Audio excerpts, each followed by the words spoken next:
Hello guys, आपका स्वागत है इस चैनल के ऊपर।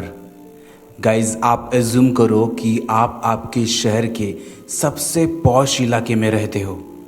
आपके आसपास के सारे घर काफ़ी ज़्यादा बड़े और वहाँ पर रहने वाले लोग काफ़ी ज़्यादा रिच है। आपके घर के सामने वाला घर भी काफ़ी ज़्यादा सुंदर और काफ़ी ज़्यादा बड़ा है। उस घर के अंदर कुछ फैमिलीज़ रहती है जो अपने अपने कामों में बिजी है।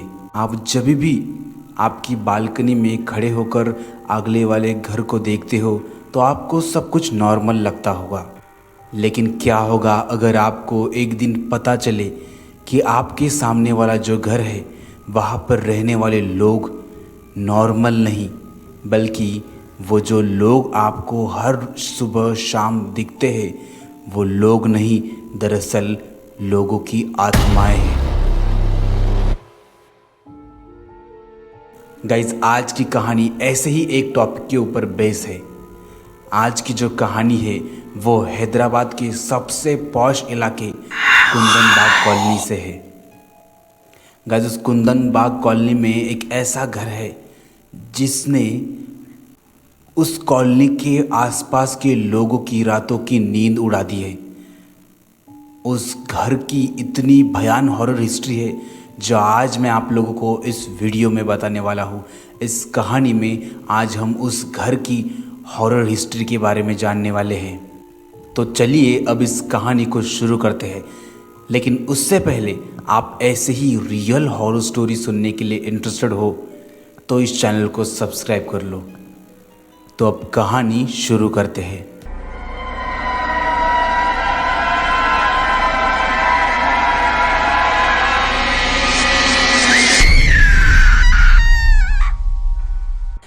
शाम के 6 बजे हैदराबाद के सबसे पॉश कॉलोनी कुंदन बाग कॉलोनी में एक घर के सामने साजिद नाम का एक आदमी खड़ा हुआ है।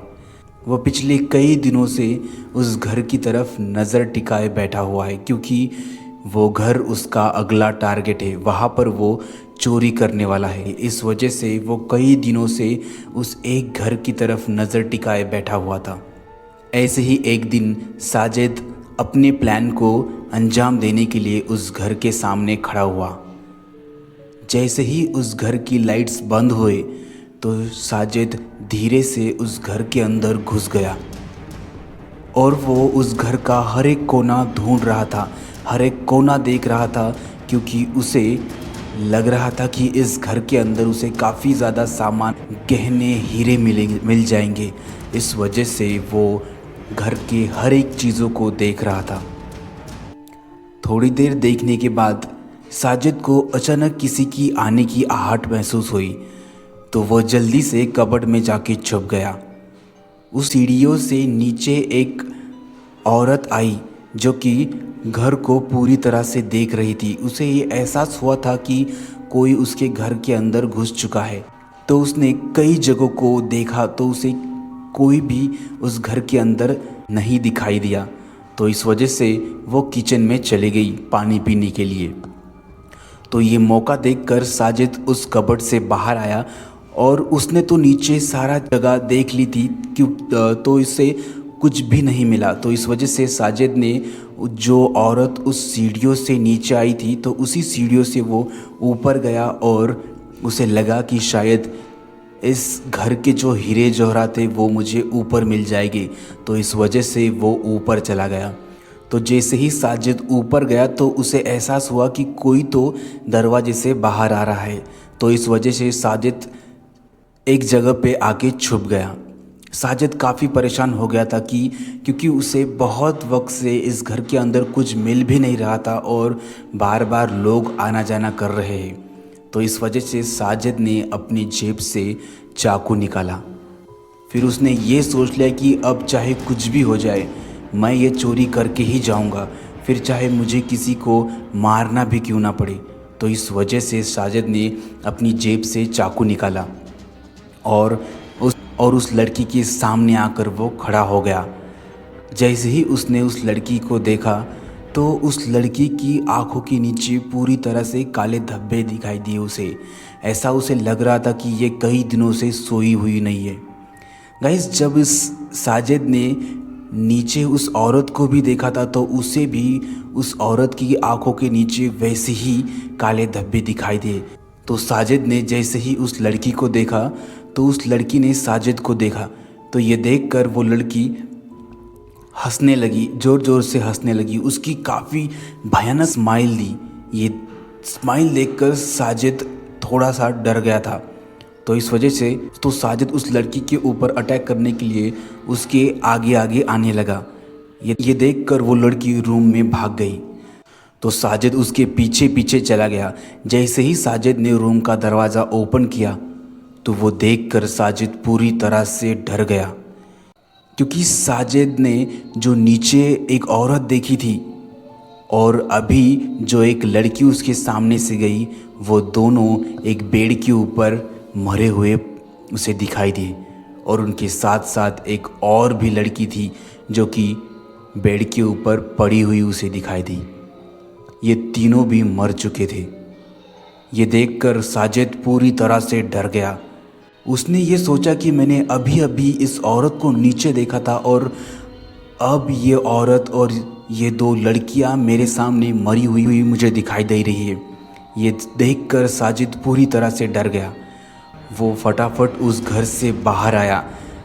जैसे ही वो बाहर आया तो उसने राहत की सांस ली, लेकिन उसके दिमाग में ये हलचल हो रही थी कि इस घर में मैं चोरी करने आया था और मुझे यहाँ पे 3 लाशें दिखाई दी।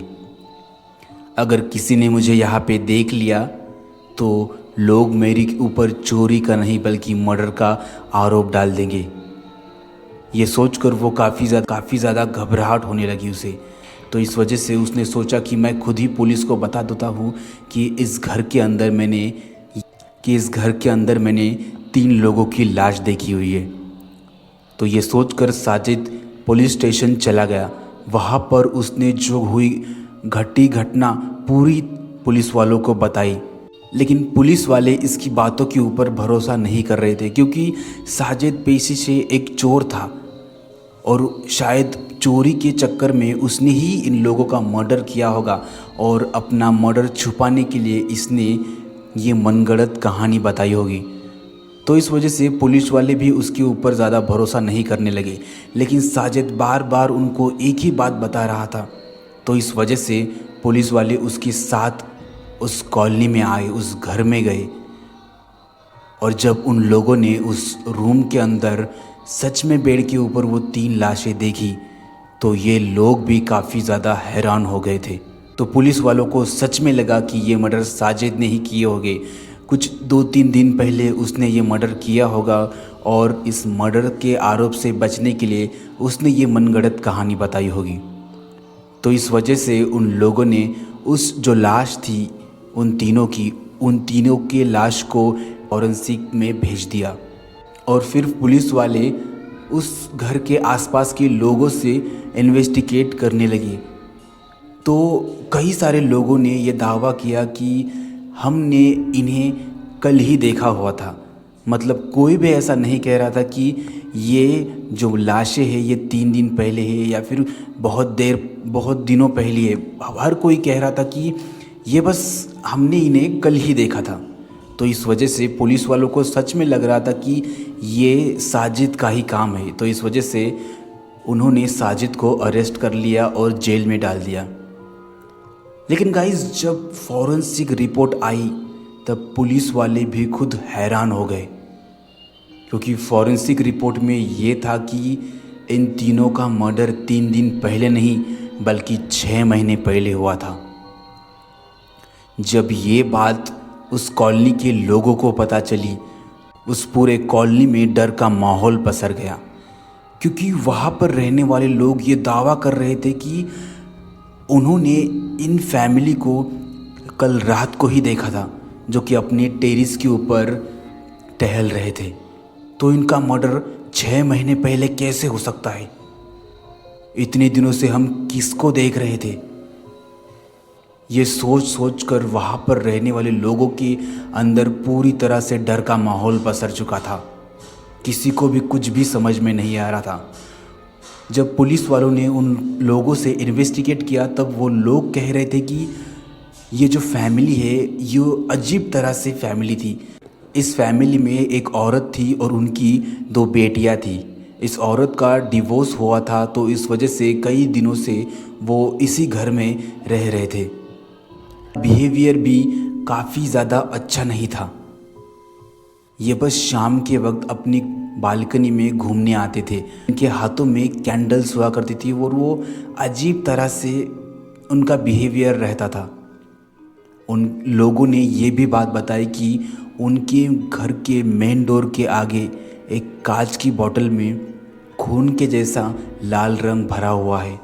इनफैक्ट उनके हर विंडो पे उसी तरह से एक लाल बोतल भरी हुई है। इस तरह से उन लोगों ने पुलिस वालों को ये सारी बातें बताई। गाइस, आज भी उस घर के बारे में सोचकर वहाँ पर रहने वाले लोगों की आत्मा तक हिल जाती है। इस तरह से कुंदनबाग कॉलोनी का राज लोगों के वक्त उस घर से बहुत अजीबोगरीब आवाज़ें आती है, ऐसा वहाँ पर रहने वाले लोग दावा करते हैं। गाइस, आज वो घर एक खंडर के रूप में उसी कॉलोनी में पड़ा हुआ है। याद उस घर से आज भी अजीबोगरीब आवाज़ें आती है। क्या सच में उनकी आत्मा आज भी किसी का इंतज़ार कर रही है? गाइस, आपको क्या लगता है? मुझे आपकी राय कमेंट में बताओ। और आप ऐसे ही रियल हॉरर स्टोरी सुनने के लिए इंटरेस्टेड हो तो इस चैनल को सब्सक्राइब कर लो।